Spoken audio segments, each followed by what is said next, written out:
Welcome, welcome to today's town hall for the Heliogenic Civilization, in which we explore infrastructures of generosity towards the Heliogenic Civilization.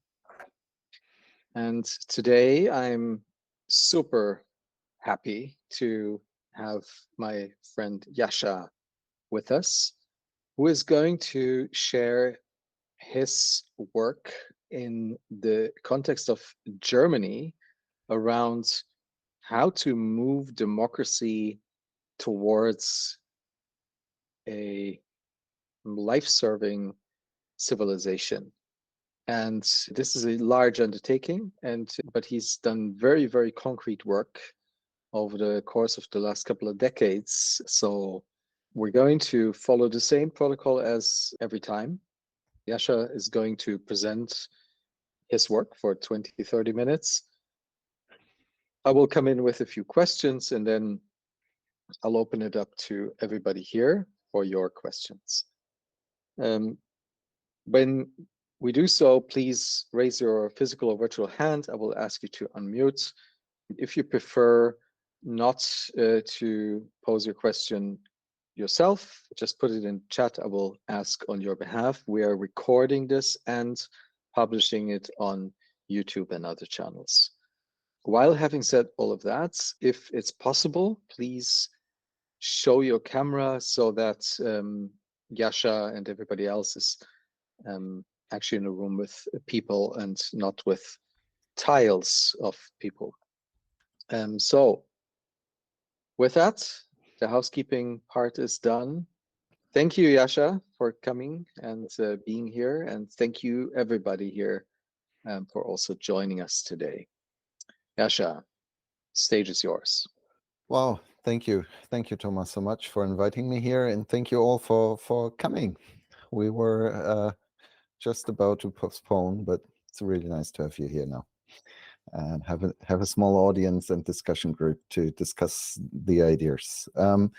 Maybe in this context, I give a few words to who I am actually, so that you get an idea from where I'm talking to you and my ideas stem from.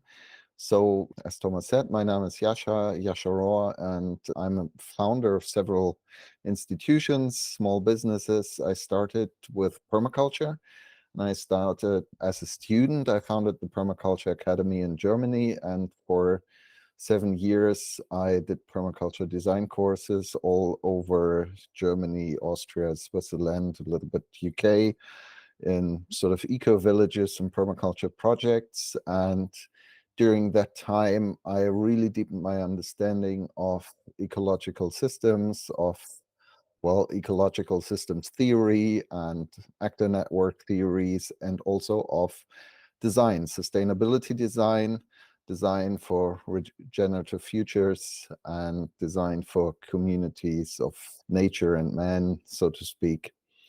And during that time, I found out that most of these designs, permaculture designs and communities, they don't work without the people being involved in the design of these communities and surroundings and environments. So I got more and more interested in participation, because I thought in order to have sustainable and regenerative futures, we'll have to involve the people who actually want to use and live in these environments.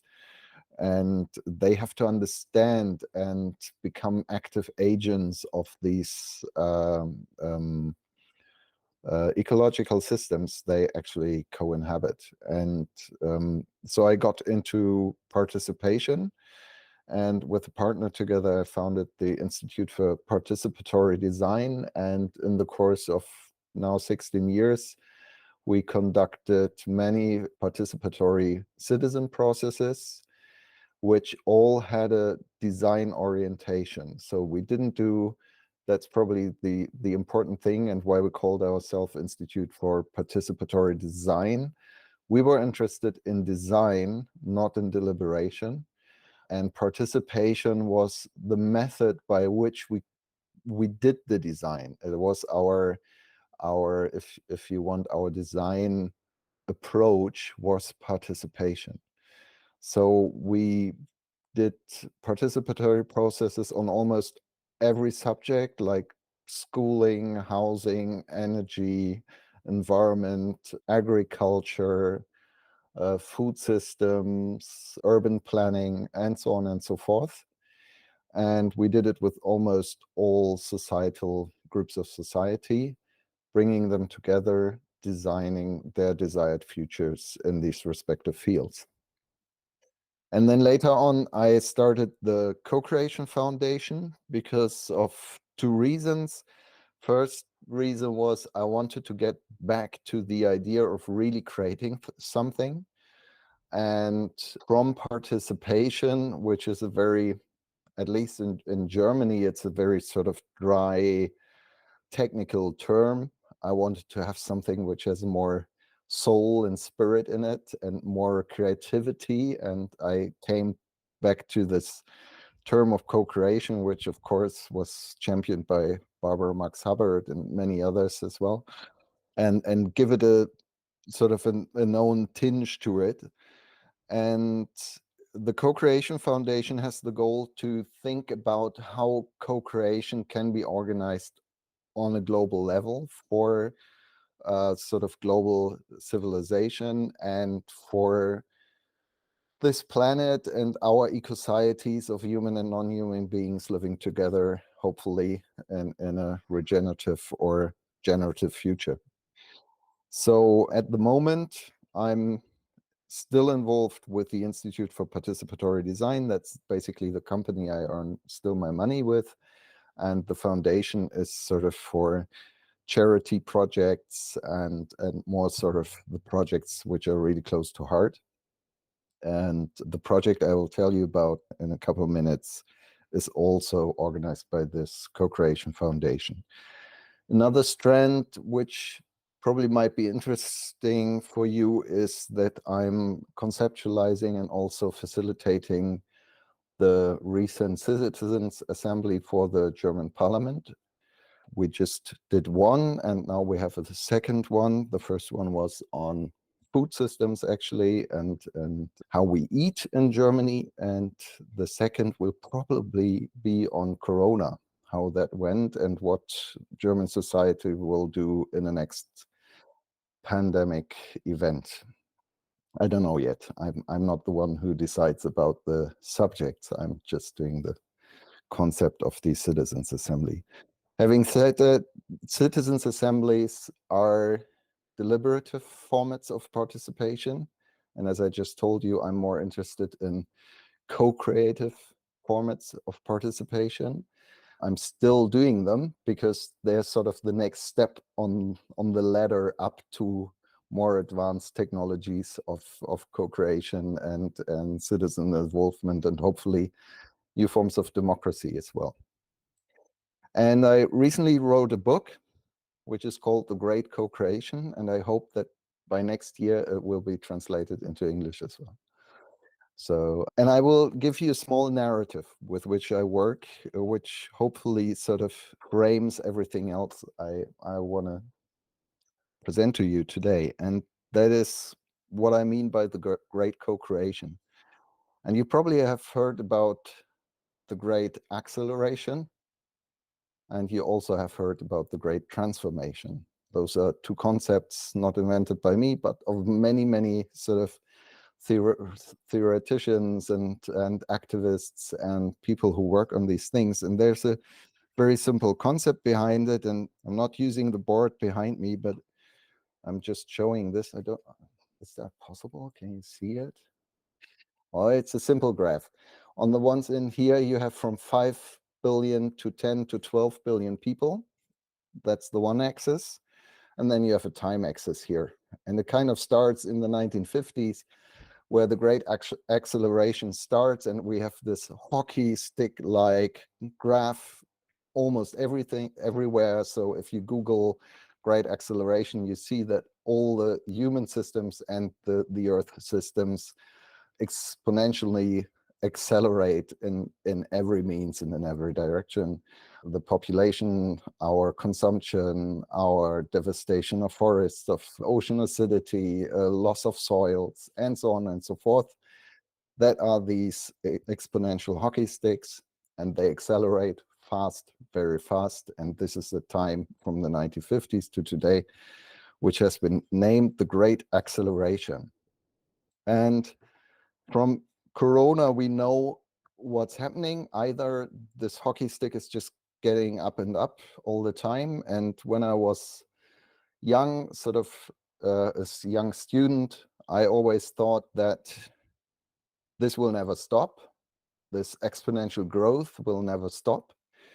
But there's a very good news, and I really recommend the TED Talks of Hans Rosling, to understand that statistically we already now can say that at least the human population will peak and level at around 10 to 12 billion people in the year 2100. So that is basically good news. It is good news for us as designers, I would say, because if we don't know for what kind of future we design, we really have a problem. We don't know how to craft and design our solutions for the future. But if we kind of have a understanding of the future to come, it's much more easy to really think about solutions for a future we will likely, not we here in the group, but our children and grandchildren will experience. And that will be a future in the year 2100 with 10 to 12 billion people. That is a pretty, statistically, a pretty certain kind of framework. So no one knows if we will be able, if the planet will be able to create a good life for 10 to 12 billion people in the year 2100. But that's a sort of given framework, and we just have to design for this scenario. That is the most likely scenario by far, and we can now start to design it. And you know also that for the last 10, 15, 20 years, and probably the next one, there's another concept which has been called the Great Transformation. So we're at this point where this curve of the hockey stick is kind of starting to move towards this flat curve at the end in the year 2100, where we will be 10 to 12 billion people. And that's a great transformation. So we are all aware that the great acceleration is not a sustainable way of life. And we have to transform our societies in a great transformation, a global great transformation, all of society and the systems and institutions and the governance, how we work, to make the shift happen that we actually will survive. So my point is that if you have this graph and we're here at this point, this is where we are, and we're going up here at this flat in the year 2100, and we have these two phases, great acceleration, great transformation. Then we'll have kind of 50 to 60 years left before we will reach this point of 10 to 12 billion people. And I say that, and that's an experience from all my processes, co-creation processes. After the crisis and transformation comes the co-creation. That's a very simply put experience I always make. Like if you bring a group through a group process and you have a crisis and you have a transformation of understanding, of experience, of fundamental beliefs and codes, then afterwards the horizon opens up to new innovation and to co-creation. So the idea of my concept is that in the next 50, 60 years, maybe we have another 10, 15 years of this transformation, at least, maybe 20. Obviously, it's kind of merging together. But there will come this phase where hopefully, and I'm almost certain that it will come that way, we'll have a phase of co-creation. That is a phase where we're still kind of, the human population will still rise up to these 10 to 12 billion people in the year 2100. But we'll have made the shift, the mental shift at least, transformative shift. We know that we have to design new institutions, new forms of government, new codes, how we operate, new cultures, new societal rules and cultural agendas to make a good life happen for our children and grandchildren in this time. And that's what I call the Great CoCreation. That's the concept of the Great CoCreation. The time we will now enter into where we can collectively combine our creativity to design, consciously design the systems, the solutions for this world, this scenario, which is likely to come. And hopefully in a way that it will be a good place, a place where we will live in peace and freedom and in ecological abundance. And I believe that's possible because I'm permaculturist. And as permaculturists, we believe in natural abundance. And I think from the evidence so far, I understand it should be possible for 10 to 12 billion peoples to live in ecological abundance and hopefully also in peace and freedom if we start to design it now. At least those of us who have already done this transformational shift. So we'll have to help everyone else to make this transformational shift, and we also have to start to co-create.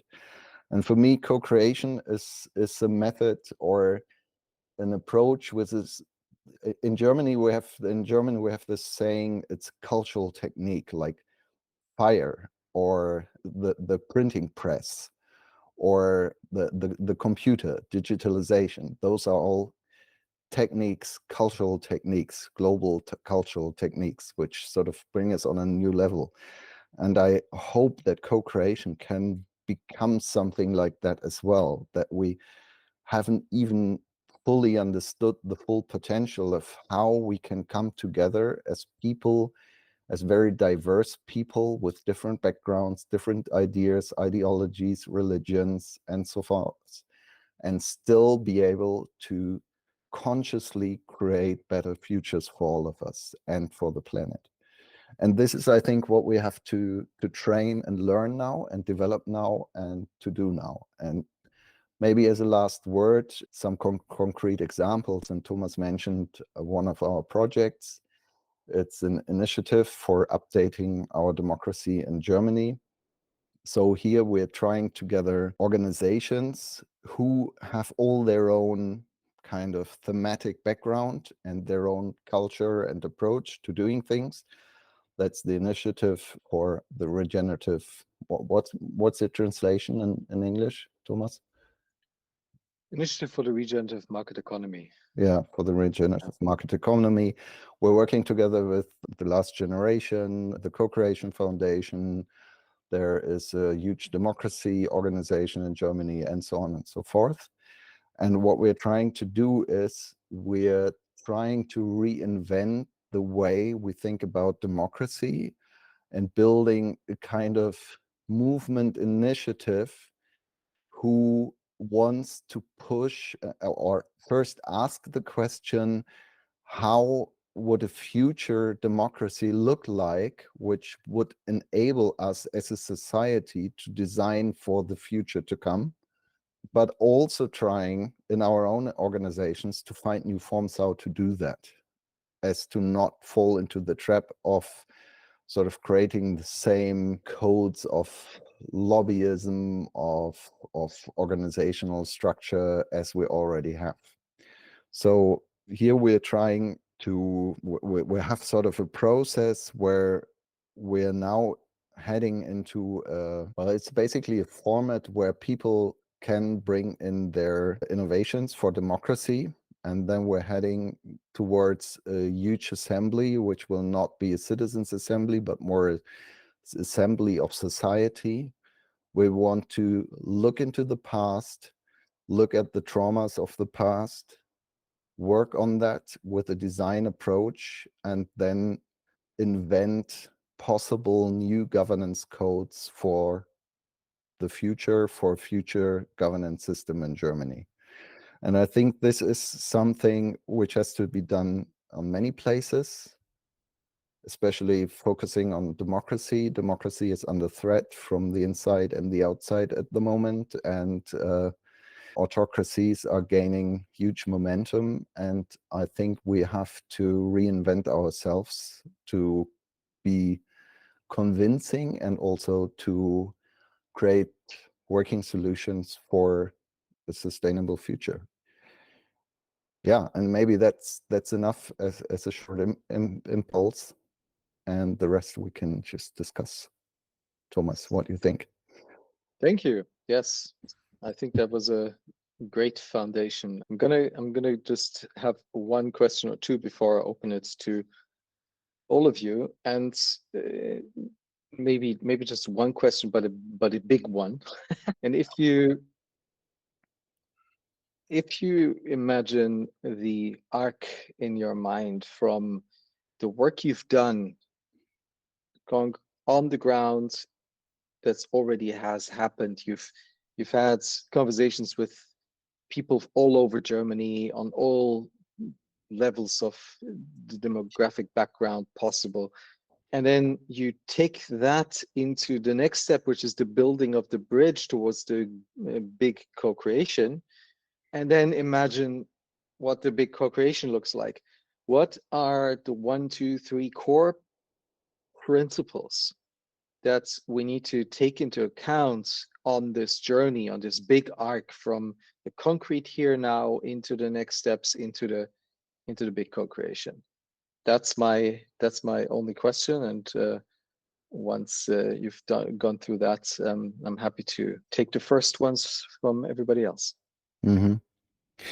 Well, maybe I don't have principles as such, but in the background, I don't know. Can you see that here? This bubble, or is it blurry? Well, you probably know this torus model. Like if you have an apple and you cut it in half, you have sort of this or a stem, a tree. You have roots, you have a stem, you have branches, and then in fall the leaves fall down and they form the sphere. It's a sort of donut or a torus. And I use this as a transformational model. And I say that the first principles to start working if systems break down, if cultures break down, if structures break down, is you have to stretch out, sort of you have to dig into the ground, you have to get into the roots, and you have to do resonance work. So the first principle is really get into resonance work. Like, what do you resonate with? What are the really important subjects of our time? Where do we have to connect? How can we connect and bridge ourselves towards an understanding of what's going on at the moment? And then in the middle, it's also a little bit like a black hole here. That's a singularity in the middle of the stem. That's a point of crisis. And crisis, I've been told crisis is a sort of a Chinese concept and came to Europe through medicine. And it's a point where someone who is sick either dies or gets well again. That's the crisis. And so it's a point of decision, which path to take. And that's probably where we are. And it's also the point where the real transformation happens. Like either the old really has to die and something new has to come into place, and not just sort of the iterative new, but a transformative new, which for me is not only the things we do change, but also the rules by which we do them change. So, and then comes this co-creation phase where I say this is where the new things emerge.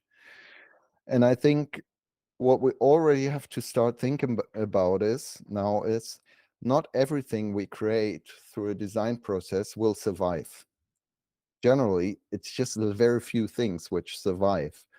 And that is which feeds back into the loop in the sphere, the outer sphere, which I call the sphere of cultivation. Like, how do we create a new culture from the new ideas who have remerged out of our transformation? So, and this is a kind of very simplified, obviously, very simplified version of the process by which we have to work to go through this global transformation and into global transformation. And hopefully at the end, at least not for us, but in 2100 or something around, into a new civilization, so to speak, a new culture, a new global culture, which is probably diverse, generative, abundant, hopefully peaceful. That's at least the hope I have. And so I'm more thinking about what are the stages of the process we'll move through and how does it feel rather than maybe principles. And one last word to how does it feel. I think this is maybe some words of consolidation or something, or even hope, is if we know that we're in a phase of crisis and transformation, it is totally normal that we feel the way we feel, like hopeless and without orientation. This is the normal stage. Like in every design and innovation process you go through, you have this phase. And true innovation only comes from really going through this phase where you feel hopeless, without orientation, without alignment. And this is where we are as a global civilization at the moment. And so it doesn't scare me. It's just something we have to get through. That's a beautiful, hopeful image that you gave us here.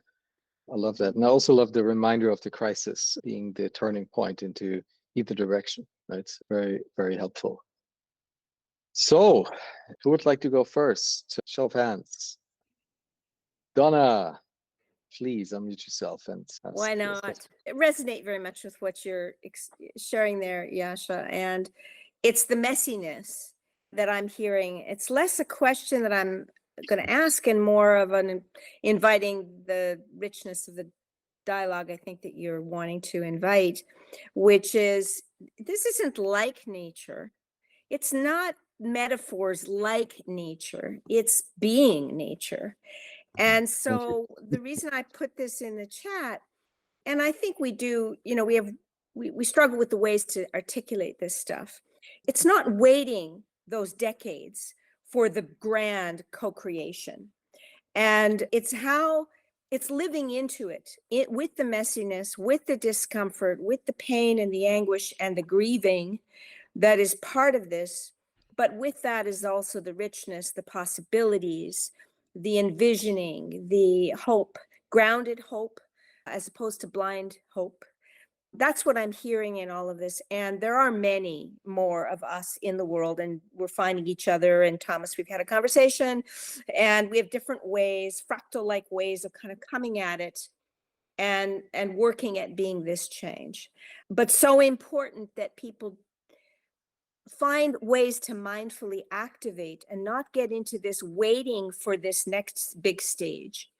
And so a big part of that's coming through is the I don't know-ness of this and the okayness and the acceptance of I don't know-ness.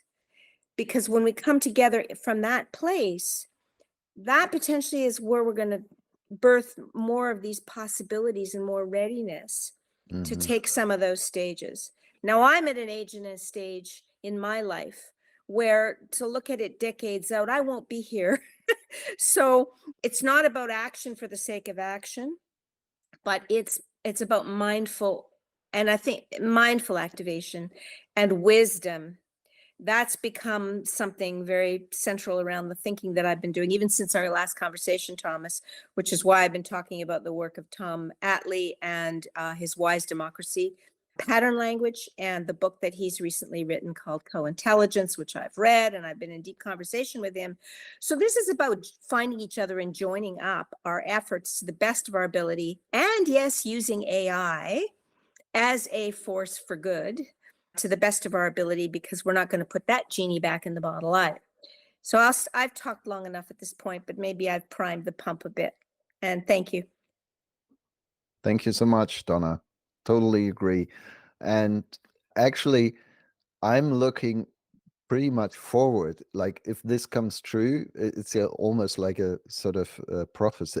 If this comes true, I'm looking forward to it, because I experienced the quality of co-creation in every workshop, in every group process, even if it's over 10 years or something, as a wonderful time. You know, it's a time where all these new possibilities and new insights and new perspectives, it's like it's an abundant bunch of flowers and ideas, and probably it could be a great time to go through that. And yeah, it's messy, absolutely. And for most of it, it's also, at the moment, as a collective, I feel we haven't done the full sort of decision to change, to transform. So for most of us, we're not there yet in the co-creation, but we're sort of in the transformation, and that is also something we'll have to do, and has its own quality and merits. Reminds me a lot again about on the work of Donna Haraway, the messiness, staying with the trouble. Absolutely. Tiffany, Juliane, Niels, Malte, are there any things you'd like to ask or put into the room to enrich the conversation? Just show of hands. Juliane, and then after Yeah, and Juliane, Niels. probably gonna be messy.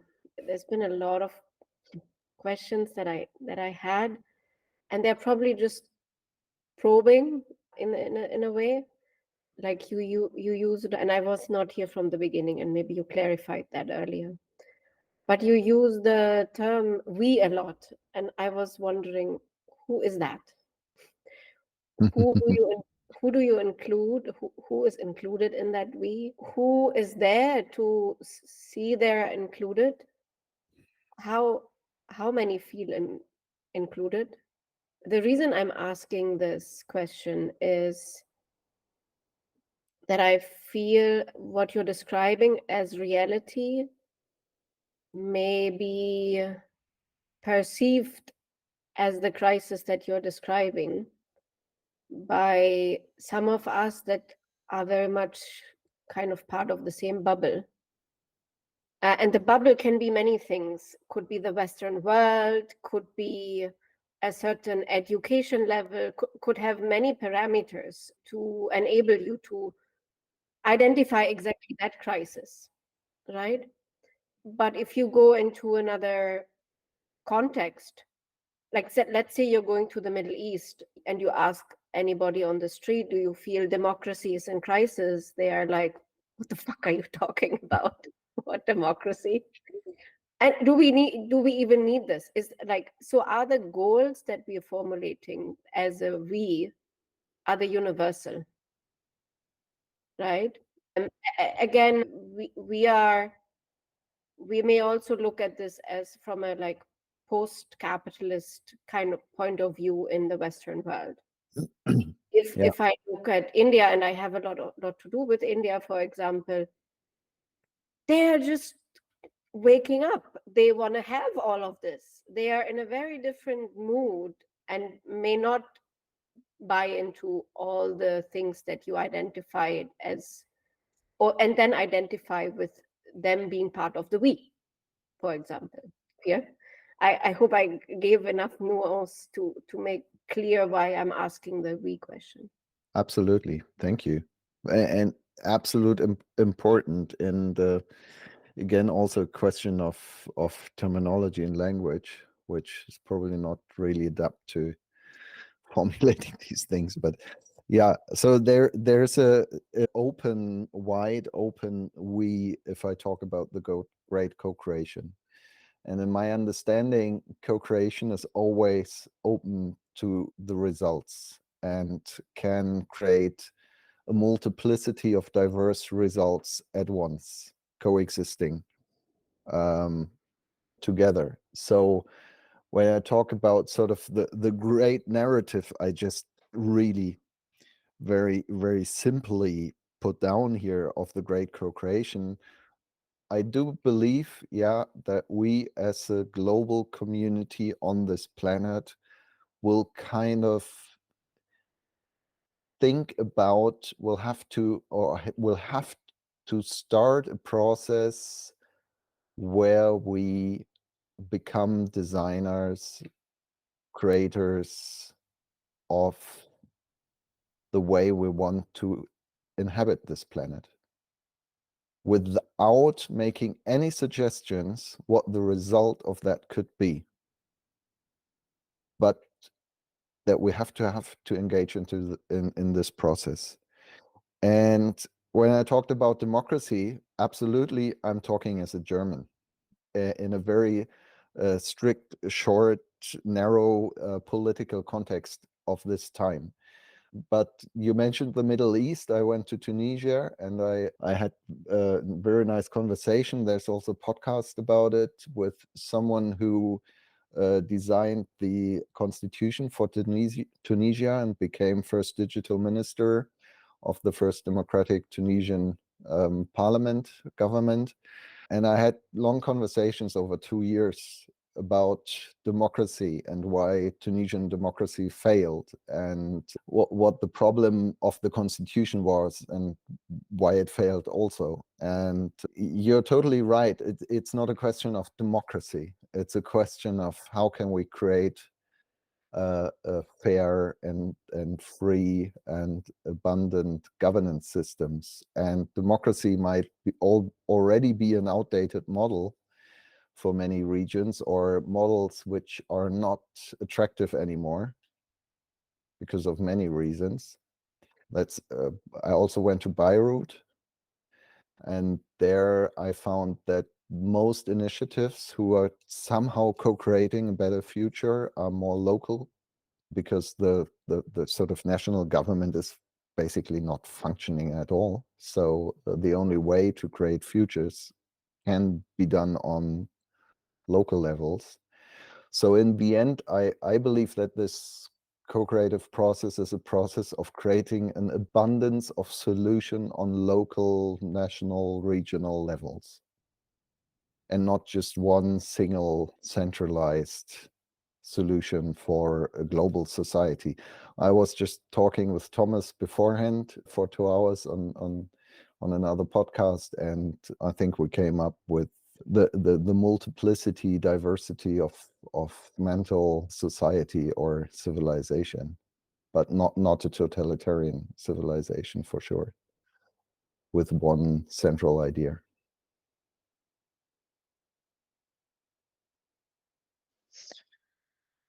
Juliane, does that answer your wee question? Do you have a follow-up? I think it's good for now. I also want to Okay. give others a chance to Yeah. come in with Yes. thoughts. Yes, then please unmute yourself and ask your question. Yeah, thank you very much for an interesting talk. I was just wondering, in a way, when doing permaculture design, it's very often very local based projects, trying to kind of get the situation to work for this particular location with very, very good principles and an incredible, interesting methodology and design principles. But I'm just wondering, how would kind of a design happen on like a national level in order to get also participants engaged and maybe co-create solutions where there's not like one central idea or one architect behind the project. Could you tell us a little bit more about how this can kind of work on a national level? Mm-hmm. Well, I think one thing which always intrigued me about permaculture is that basically it's a design system. And the first and best known application is gardening and self-sufficiency and food and agriculture system, because that's what it was invented for. But even Bill Mollison and David Holmgren started to apply it on community levels and social scales, even on a national basis, because in the end it's a set of design principles and methodologies which derives from observing nature, how nature observes, and then using that as our design principles. And I think that was actually what interested me also most in permaculture. And then, as I said, I found that if we apply permaculture in the mindset of there is a permaculture expert designing for others, it always fails. So the only permaculture systems I found working were those where the designer designed for themselves, like Bill Mollison for his own farm, for example, or where the designer helped the community to design for themselves in a participatory process. That's why I came to start working with participation, because I thought this is the only way to make it work. So, and when I now facilitate citizens' assembly on whatever food systems, for example, for the German Bundestag, we're at least trying, as far as it is possible in this sort of service market framework of working for the Bundestag, we're trying obviously to bring people to think about the problems as design problems, and then apply design principles which are hopefully sustainably informed, I would say. I wouldn't say we're using permaculture principles, but we are trying to get close to what you could describe as permaculture principles and help those citizens working with these kind of design principles and help them to get an understanding of what it means to create a design which is actually sustainable in the field of what they are discussing at the moment. That's at least the work I'm trying to sort of filter into this deliberative format of a citizens' assembly. Do you do that also by kind of creating a future vision that in a way which kind of includes the principles that's needed in order to get through sustainable activities? Sorry, I didn't get the first sentence. Sorry, it's a bit noisy here. Are you kind of using the tool of like backcasting, where you identify like the future vision which is truly sustainable, and then ask what are the situation today and what kind of project needs to be done in order to get from where you are to where you're going? Yes.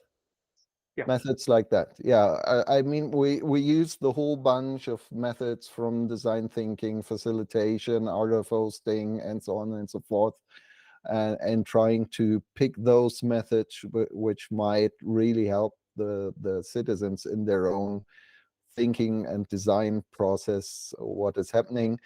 With the food system citizens assembly, we didn't do that, but we used a very similar method with citizens assembly, also national citizens assembly on climate change, which was not by the German Bundestag, but by a huge German organization on democracy. And that was during Corona. It was only an online citizens assembly with 160 people over 6 months. And there we used sort of future backcasting and scenario techniques and so on and so forth to create lots of different measures and projects and on a national scale. And there's also documentation of that. I don't know if it's translated. I'll find that out. I think there's a translation of that as well. Really good. Could it also be an idea to use decentralized autonomous organizations, DAOs, in some of the work you're doing? Only for my own company a little bit, as far as it is practical at the moment with the staff we have. Not yet in the larger processes, but I would love to.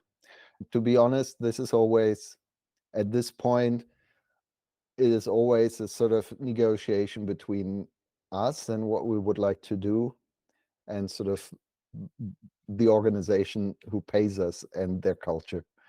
And sort of we're trying to get close and inform them with more and more innovative methodology, but that's a tough job sometimes. I'd like to welcome Guguletu coming in from South Africa. And thank you, Google, for being here. And as you ease in, maybe Tiffany, you haven't spoken up or asked a question. Is there something you'd like to ask or say? If not, then we just open another round.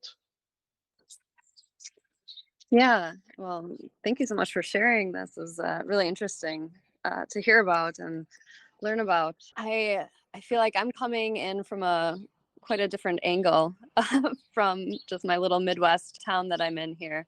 So I'm not looking at things quite as globally, but looking at things at a very local level. And I'm wondering like how you see like the global, I guess maybe the global, how that transfers and how that communicates with the local at the local level. Well, absolutely. I don't know why I'm kind of stuck on this national level with my work at the moment, because I come from local work and I think about global problems. And for me, I mean, if I could set this up, I would skip the levels in between and really try to create a huge, diverse, open association of local communities on a global level. I think that would be really helpful. But yeah, somehow this is where we are. We have these nations and we'll kind of have to deal with them. And I see it rather as a design challenge to think about how can we use the national level to maybe bridge the global and local better than we're doing it right now. Or maybe we want to get rid of it, or maybe it's working more and more towards larger conglomerates of regions like the EU or whatever, who will kind of speak for the local communities and regions. I don't know. But this is part of, I mean, here it becomes very utopian, I think, but nonetheless very worth looking at it, because that is a field which I started to call governance design. And governance design doesn't have to be on a national level and doesn't have to think along the lines of constitutions and nation states and national institutions. Maybe there could be some I mean, Thomas, you're probably much better in this than I am, in solutions of decentralized crypto fractal, I don't know what organizational systems who could somehow organize local levels on a global scale. Thanks. I'm not sure I can contribute to that, but Tiffany, do you have a follow-up on that? Yeah. Yeah, well, I'm also just curious, so in the places that you're in, like what would you say like the percentage of the like entire population like you're affecting with your initiatives? Well, here Juliana comes back in again. Obviously, at the moment, this is a Western, white, male, educated field of work. No fuss about it. Absolutely. Not permaculture. Permaculture is much more rooted in local communities all over the world by now. But the whole thing of political participation as a sort of sub-mindset of Western democracy, that obviously is a very small bubble, elite and privileged bubble. So yeah, one thing to get around is really to think about other formats of how to include other people. And in Germany, I would say I have worked with almost everyone, like rural conservative communities, as well as poor communities in cities and so on and so forth. But on a global scale, this still is a very high level of education, privilege, and so on and so forth. So yeah. Yeah. But go on. That's awesome. No, that's yeah. we'll have to, I hope with the idea of the Great CoCreation, I mean, it is that maybe also the local communities we will have more local communities who design their own futures. And we also have to think about new ways of connecting and communicating and coming together on these scales. Yeah. And Absolutely. that that's the stage that we are in this resonance stage, and Yeah. this mycelial stage, and like what is going to grow out of that. Yeah. 100 And blow our minds. yeah. And we did some sort of governance design workshops with local communities in Lebanon. And it was so interesting because it so much reminded me on the farmers community in Northwest Germany. Like, obviously, culturally, not at all, but in the end, the questions they raised and the sorrows they had and the problems they addressed were so similar, and the solutions to them were also so similar, that I thought this is really some level of almost, I would never say universal, but maybe of planetary. There's a need and also a common language, which is how do we organize a good life? Yeah, a local good life on a planet which is under fire. Yeah. Thank you. Juliana, do you want to go next and unmute yourself? Yeah, I'm trying to think, like, if we think about the local and the global, how we glue those things together. And I have, like, in my head, there exists so many breaking points where we consistently lose people in the conversation. Maybe I can give a German example that is maybe a bit more relatable, where it ties into your democracy question, for example. Like, if I ask, and I'm probably bit by a book that I recently read that is not brand new. So I'm from Eastern Germany, and I recently read this book called Der Osten, eine westdeutsche Erfindung. That I'm reading at the moment. I think every German person needs to read this book. Yeah. Because I don't think we will address it. And I mean, we as Germans will not address the problem of democracy if that separation is not understood and addressed. This book gave me language that I didn't even know I needed. Mm-hmm. It gave me insight into pain that I feel that I didn't even know I had. And I think it is just one, because you just brush over it. How am I to change that in my experience? Or is this, I don't even realize that it is related, maybe related to my being East German. Or is it related to me as a person? Do I internalize experiences that I have into my failure versus a systemic failure of how we look at East and West Germans? And I'm just using this also as an example to show how deep some of these dividing lines are between small farmers maybe and big farmers. And them wanting totally different things when we look at policy around farming. Yeah. And that's, again, is global as well, isn't it? And I have goosebumps just by trying to articulate what like goes on in my system, right? Like, it's almost hard to even find the right language as I try to work through what I'm feeling in between these pressure points. And that's just our small Germany, right? And I'm sure Tiffany could share some very similar story about the US as well, right? So these dividing lines that have become so deep. What do we do with that? Like, how do we?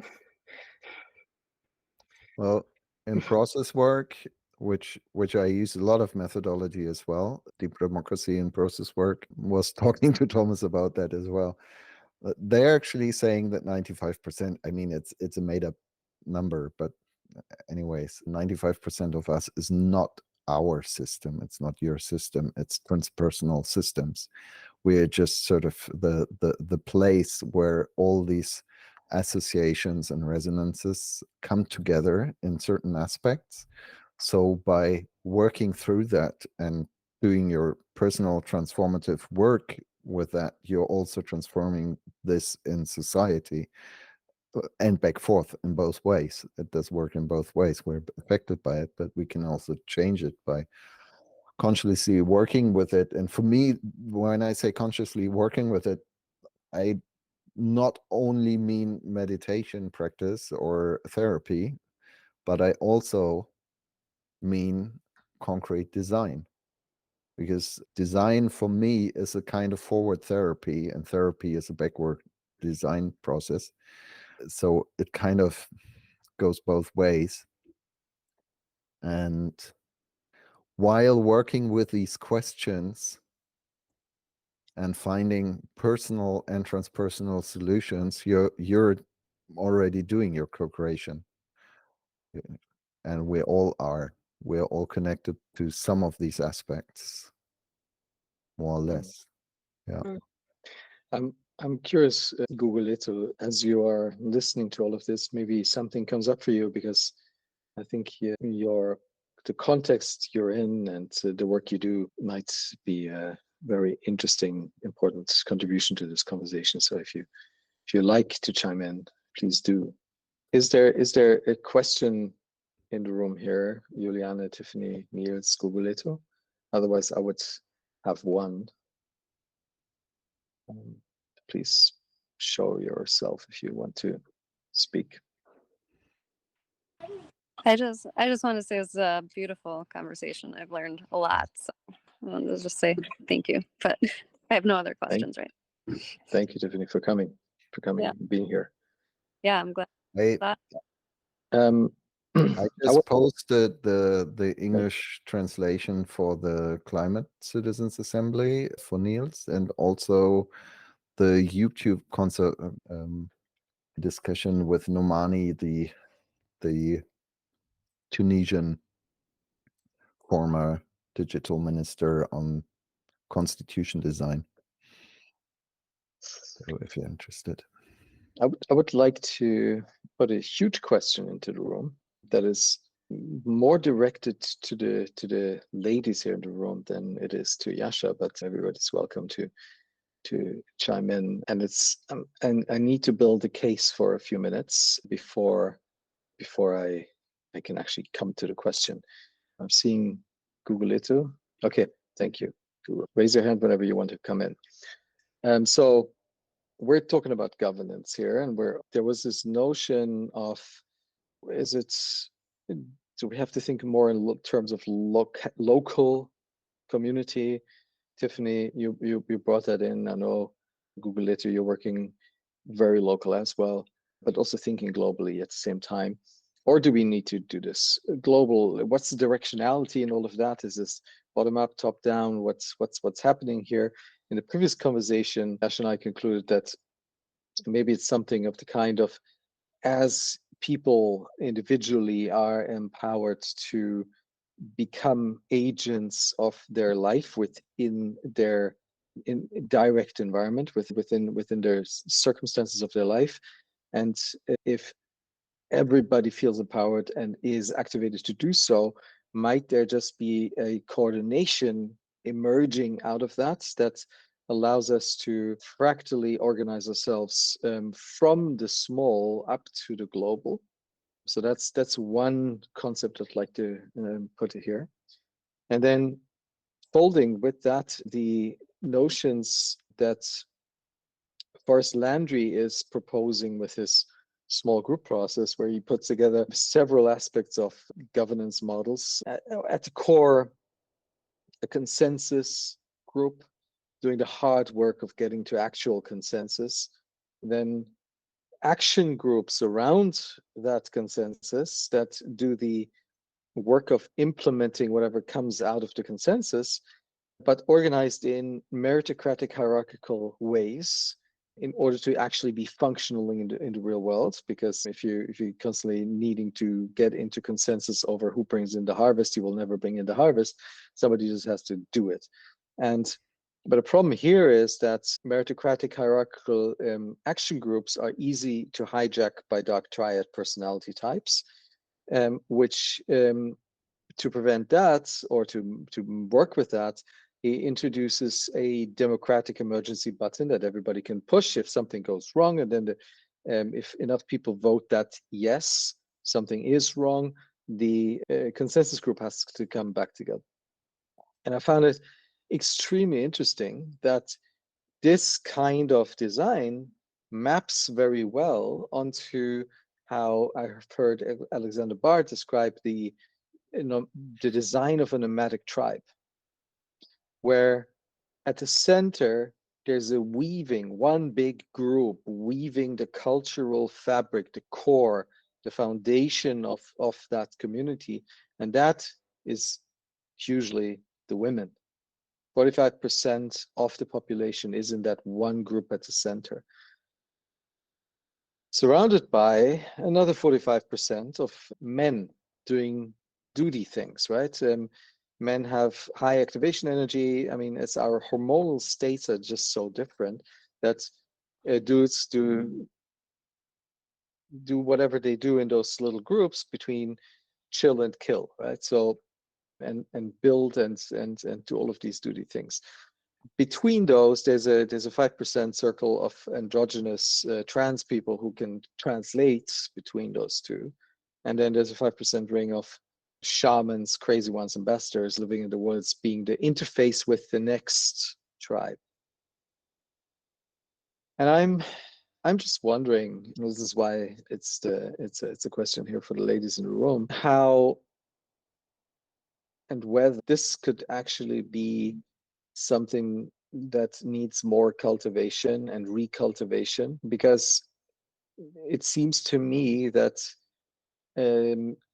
for whatever reason, that weaving, the foundation, the cultural grounding has fallen away.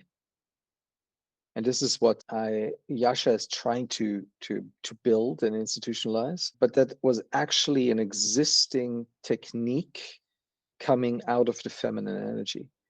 So do you see something there? Is that total nonsense? What's your response? I'm really curious.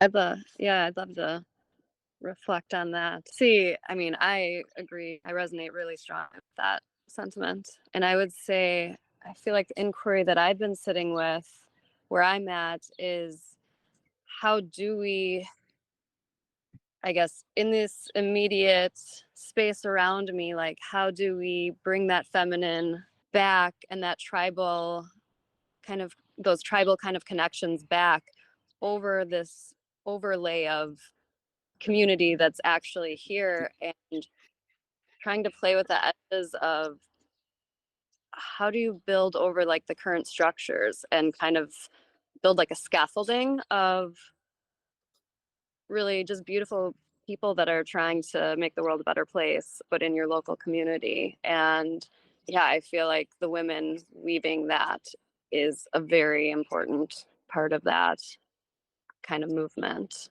And I think that I'm seeing it in a lot of different places and in a lot of different ways, and just both like the digital global kind of level, and then just in local communities, just more families coming back together and really getting back more into ritual and play, and getting back to the land. And so I think that the more we see of that, the more we can just spread that and let that grow like that. I feel like is a really beautiful idea.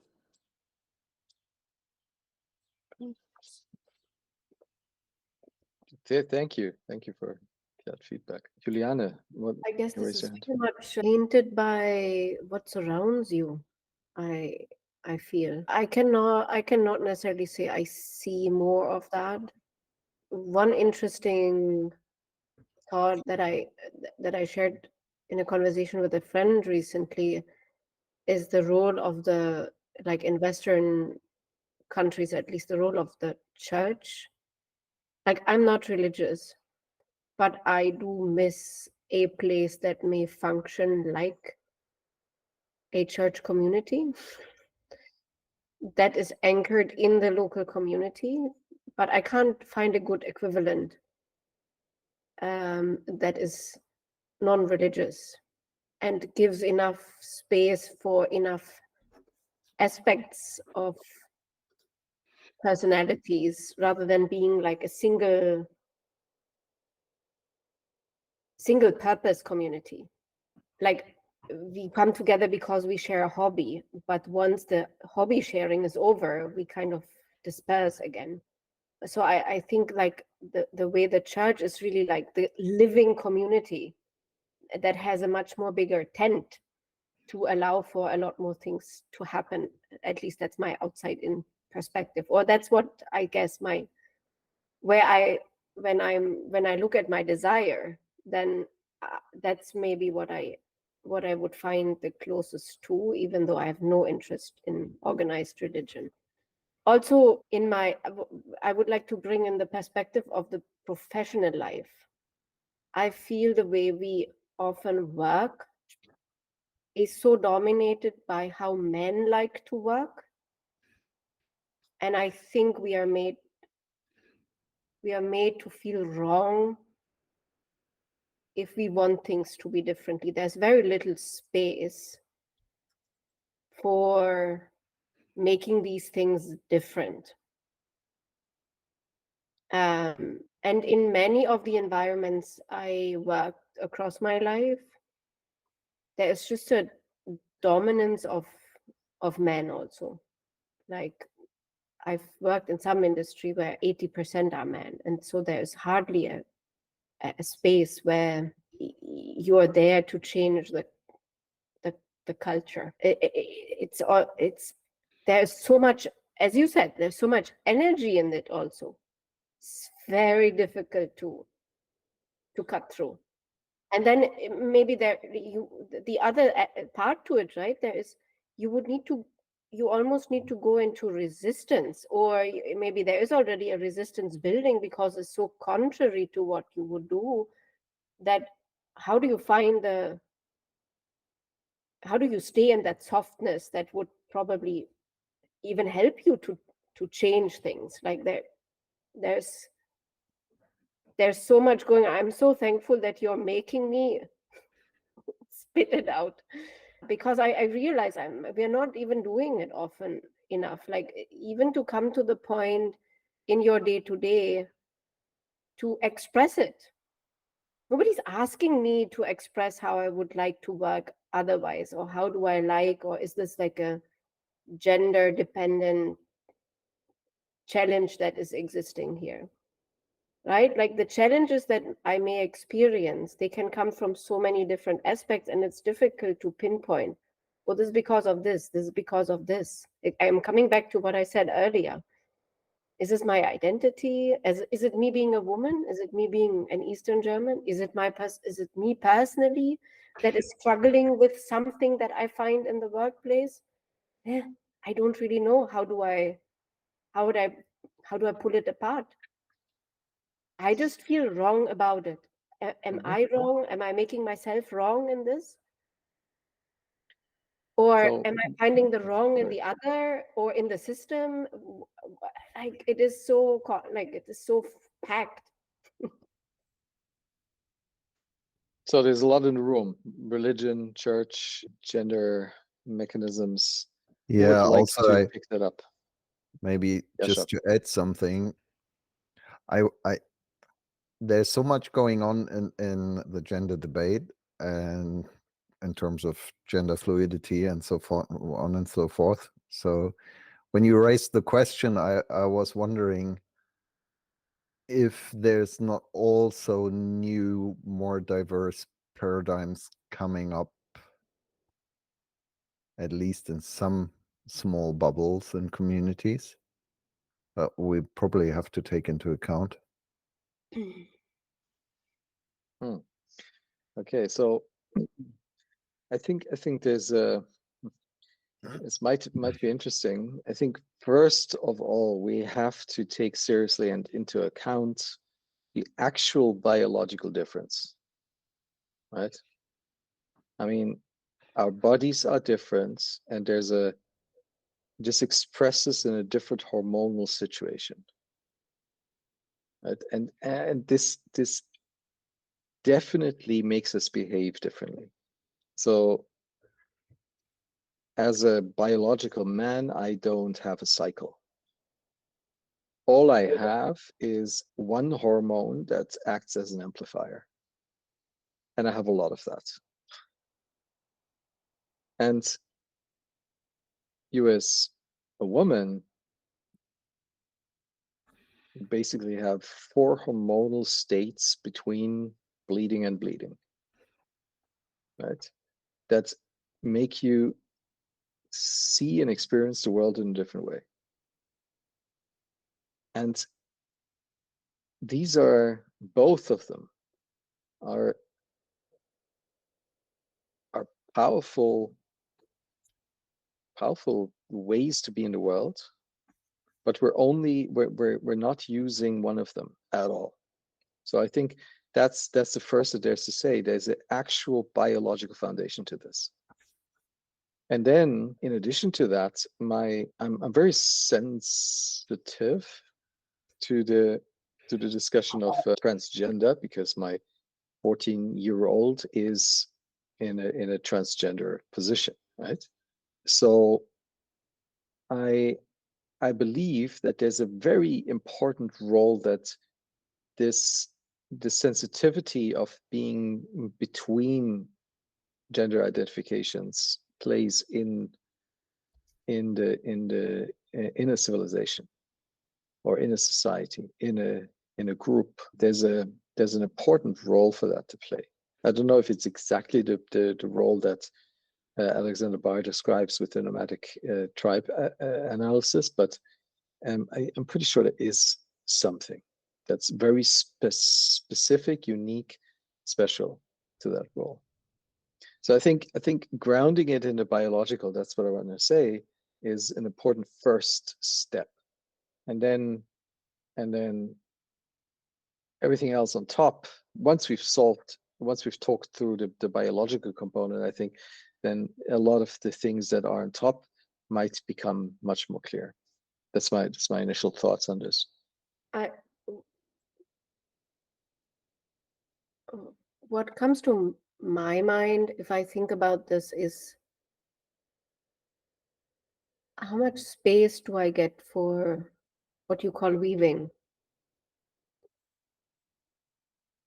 I think it requires a certain rested state that is becoming increasingly difficult to maintain, to stay in this world that is going on. And I think this is where we may be losing this.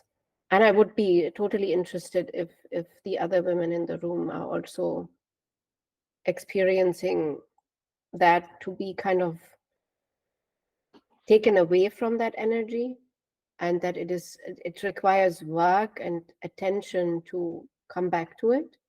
I know where I get it back, but all these things are time intensive most of the time for me to even maneuver me back to that center. Yeah.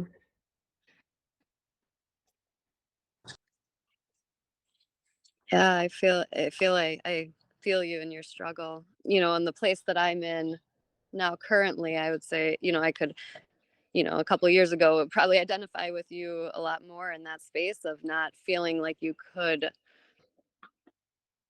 can in those professional spaces really bring that feminine energy. Like you're, like this is the box you're in, this is the role you're meant to play. And, I've I mean, I know I've personally faced a lot of don't try too hard and don't rock the boat and don't try to change these systems, or,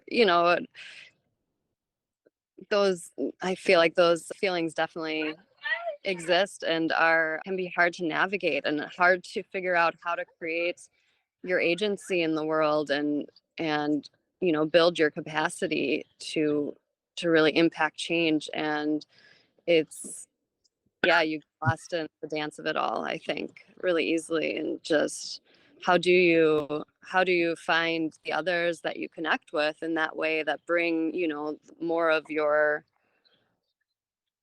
soul out, and more of that deep inner being of yourself out and connected, and finding those people and finding those spaces. I feel like there's more and more spaces, these collective spaces. I know, Thomas, you mentioned the EGP, with Forrest Landry, his inquiry process. I feel like there's a lot of spaces opening up as people are realizing, we like, there's just more opportunities to connect and have time for deeper reflection. And I think when you have the time for reflection, you have the time to think about a little more deeply about your decisions. And then when you can do that and get into, somehow figure out that flow of process of thinking deeply through these decisions, it seems like it starts to flow a little bit better. But I definitely, like, I resonate and feel deeply with you, just being in that kind of frustrating space if you feel like you can't bring that full feminine archetype to what you're doing in your work. So I say good for you for even asking the questions and pushing into that and finding that path for yourself. So and I don't know what work you do, but I'll be curious to learn more about what you're doing. That's my thoughts. Thank you, Tiffany. Yeah, maybe you can share your LinkedIn URLs in the chats and connect, or otherwise. Are there any other thoughts or remarks that are still here that you would like to? Oh yeah, Kubalito, please unmute yourself.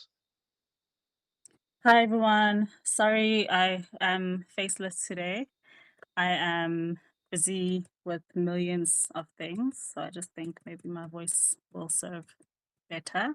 I am definitely loving the conversations about how women fit into these spaces that are predominantly run by men, and I definitely can relate because I am in agriculture, and I think we all know who owns agriculture from.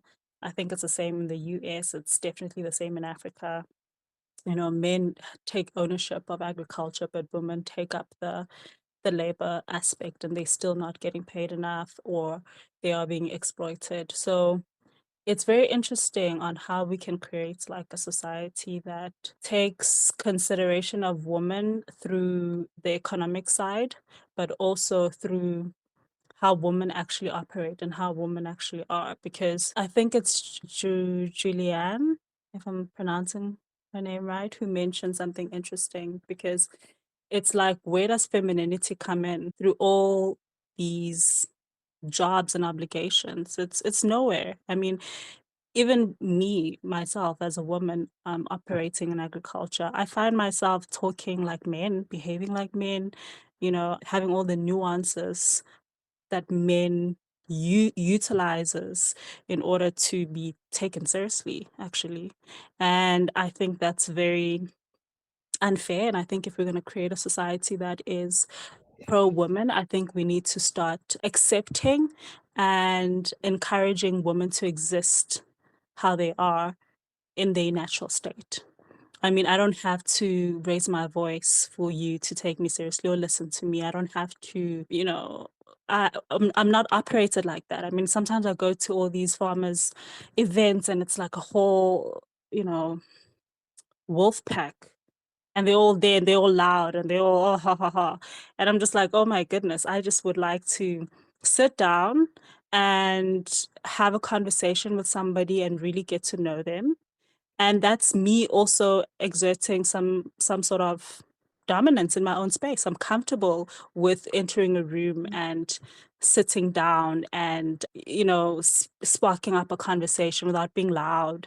So I think how we operate as women and what for us is a safe, comfortable space is not accepted in corporate or in our workplace or in society in general. Women always have to take up a role in order just to be taken seriously. So yeah, I think a lot of work needs to be done.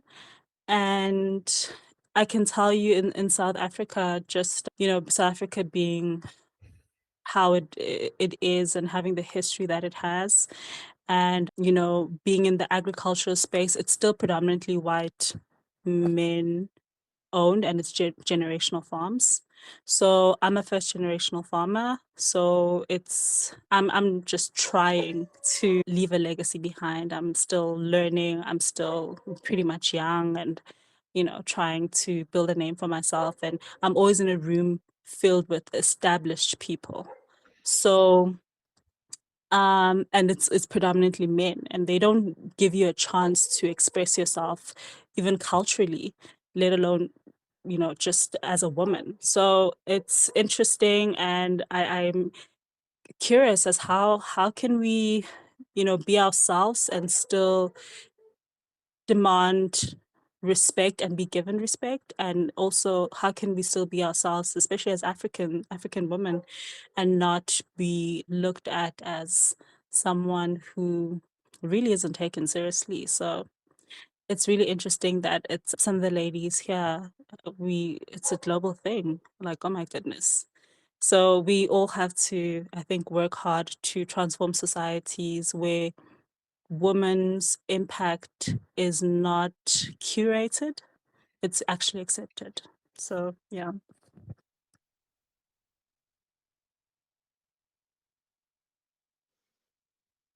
Thank you for that, Google.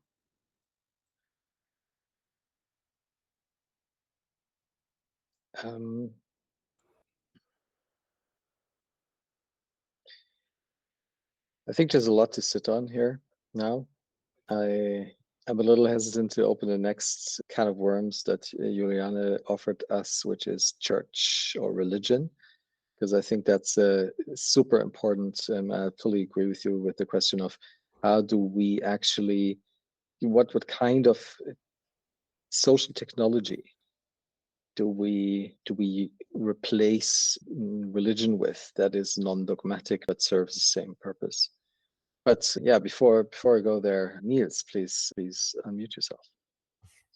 It's been really interesting to hear the conversation, and I think in a way what really is kind of a keystone, I think, for future happiness is trying to also see more and more what kind of unites us as human beings, where in spite of being men or women or being different in generation or in culture, seeing that there are some kind of similarities that unites us, and try to kind of make sure that more and more people are included in that conversation, because it's just incredible when traveling, when you see how much we are united, but still there's used so much energy in dividing us by creating tensions and in a way misuse of other people, creating distances that allows misuse.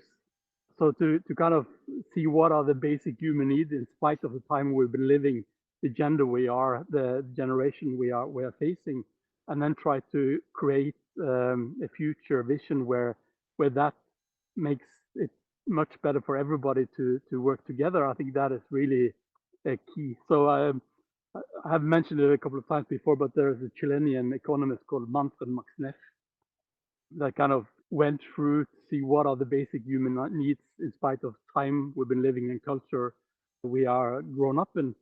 And by actually asking how do we create meeting places, how do you create communities, how do we create businesses where people get these needs filled, is definitely making it much, increasing in a way the likability of each of us to feel more like humans.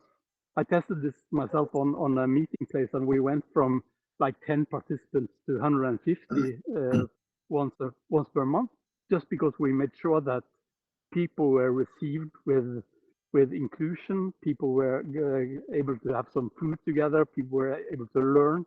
There was not this kind of very unbalanced political or science views.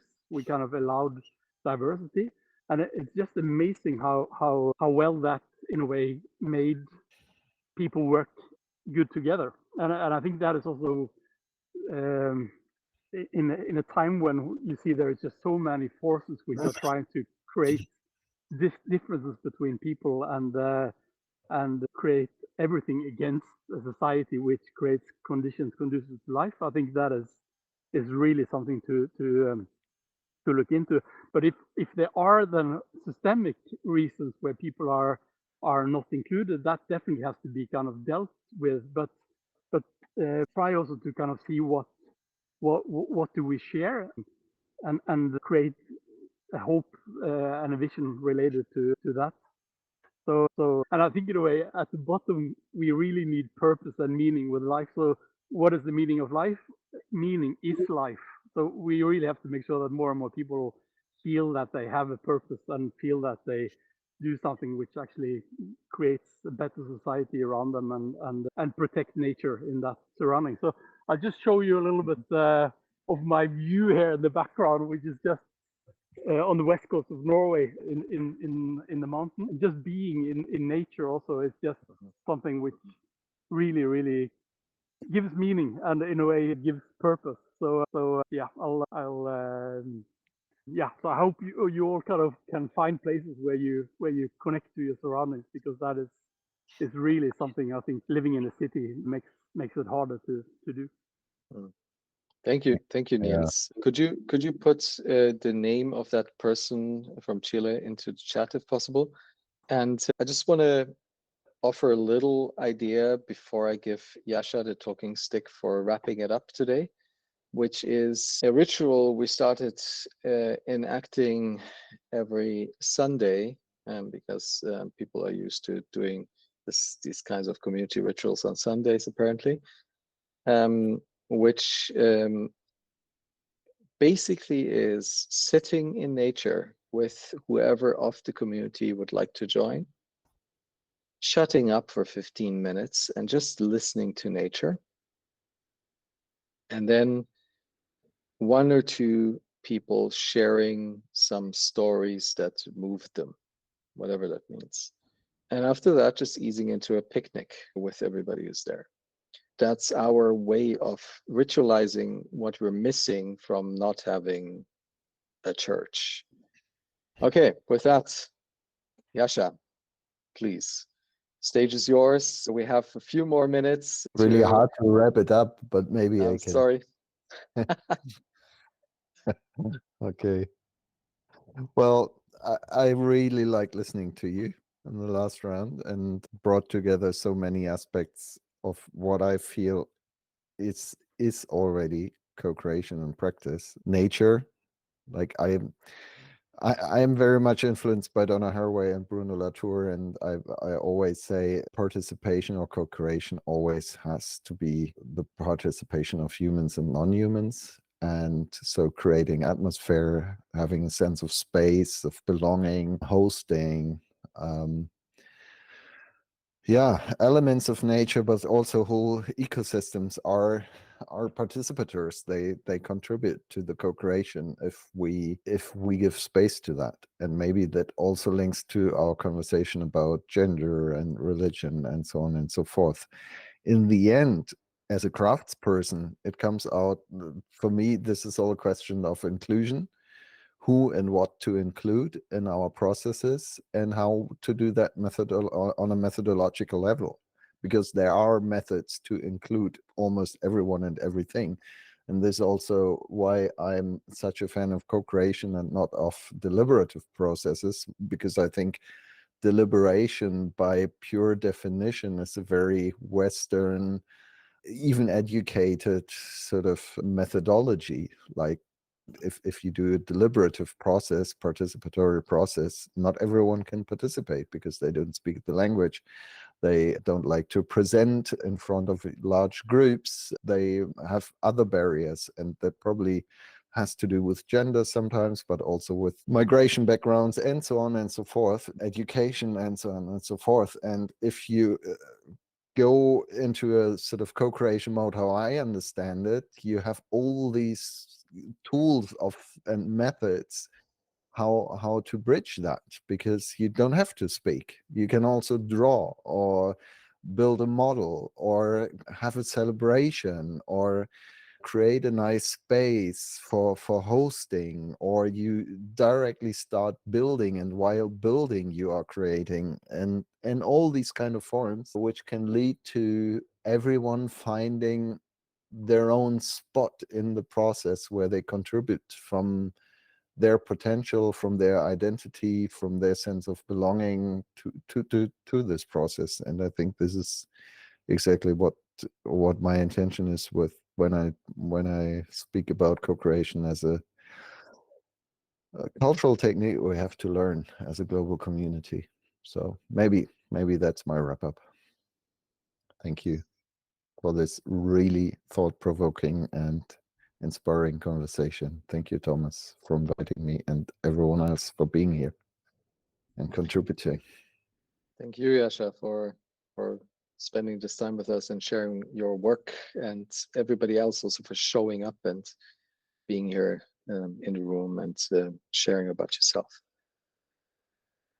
I hope to see you next week in next week's session, and wish you a beautiful day ahead or evening wherever in the world you are.